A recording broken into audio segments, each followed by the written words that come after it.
Joey, you just got done running some routes, catching some passes from Jordan McLeod. How'd it feel out there for you? Felt good, been a minute since we ran routes like that. Felt like we were in season again. Felt good. Being able to train, for these few months that we've been off and coming out, showing out for a bunch of scouts it's a blessing, honestly. So felt good.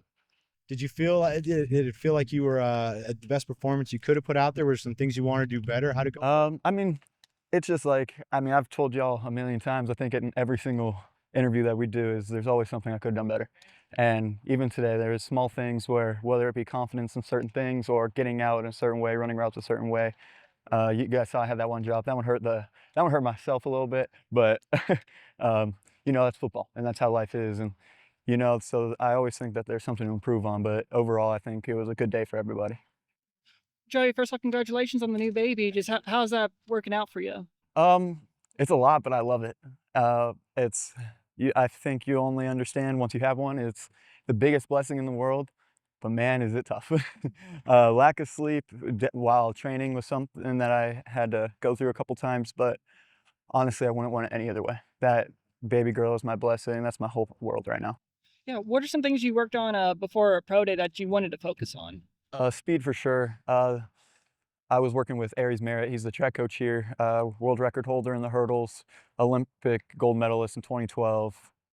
Still holds the world record to this day. So that was something I worked with. He helped me a lot. I think I messed up a little bit on the 40s today by not doing exactly what I was training, and overall that's going to hurt you more than it helps. As always, if you're not doing what you're training for, then it's going to look bad. And so that was one thing where I wish I improved on better. And myself today is that get off I thought could have been better. My drive phase, just getting out, open up, not worrying about what happens next. It's about that moment. And I think that's what happened with me on that. Yeah, what made you to decide to kind of train with him?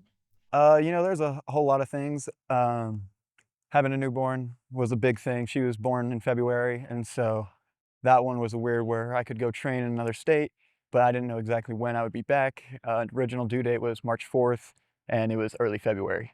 And so that's one that, you know, it's picking and choosing, like, yeah, I can go train somewhere. Maybe it would have been better, maybe not, you never know. But overall, I'm 100% in this for my family and for my future family, and whatever comes and happens with her, that'll always come up front. To add a little extra motivation on a day like today, thinking about your brand new daughter. Absolutely. Like I said, she's the biggest blessing in the world. Actually, she was here today with my fiance, so it was good looking up in the stands and seeing them both. When it comes to nerves and pressure, how does this compare to a game? Oh, it's a big difference. With the game, you're practicing, day in, day out for a specific opponent. This is your opponent is yourself.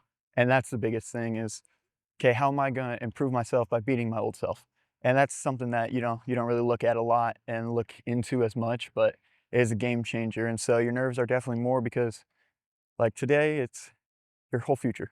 Like, you're training for this day, this day is the only one that counts for now. Obviously, you'll get your opportunities even if you don't get drafted. You'll get your opportunities even if you go UFL, CFL, or I guess UFL is it. But if you're playing in Europe, like, chances will come and you just got to make the best of those opportunities. And so those all come from today.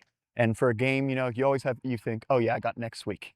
Obviously, you want to be the best you can in that Saturday, or sometimes that Thursday for us, or Friday. But it's always the best that you can be on that day. And so today was roughly the same, but there's no next week. It's today, and whatever happens, you got to deal with it and you got to push through and, just thank God for the opportunity that we have. Did they tell you your 40 time at all? I don't know exactly. I know that some people got 4.5, some people got 4.6s. We'll see when it comes out, but again, my only worry is what happens next. What were you anticipating? I know you were saying it Yeah, I wasn't was as low as training you well. I was hitting high 4.4s, low 4.5s during training. I had some soft tissue stuff, but again, that's just another excuse for another day. So I wish I could have done better in certain aspects of today, but overall, I'm just happy I could be here and blessed. Right before you came out, we saw Connor Fox get pulled off by a scout. Has that happened to you at all? And anything you can let us in on that? I've talked to a few scouts, just thanking them, talking to them a bit. Whatever happens, happens. If I get brought to a private trainings, I get brought to a private training. If I get pulled to a mini camp, if I go undrafted, if I get drafted, whatever happens, happens. And Fox, he's shown out today. and I'm excited to see what happens with him in the future. Now, what's the next step? What is the next step for you as we complete pro day today? Yeah, so I'm going to still continue training. Got to always be ready for that next call that happens from, again, whether it's NFL, UFL, CFL, anywhere in Europe. Like, it doesn't matter, just being ready. And so I'm just going to keep training, keep being the best father I can be.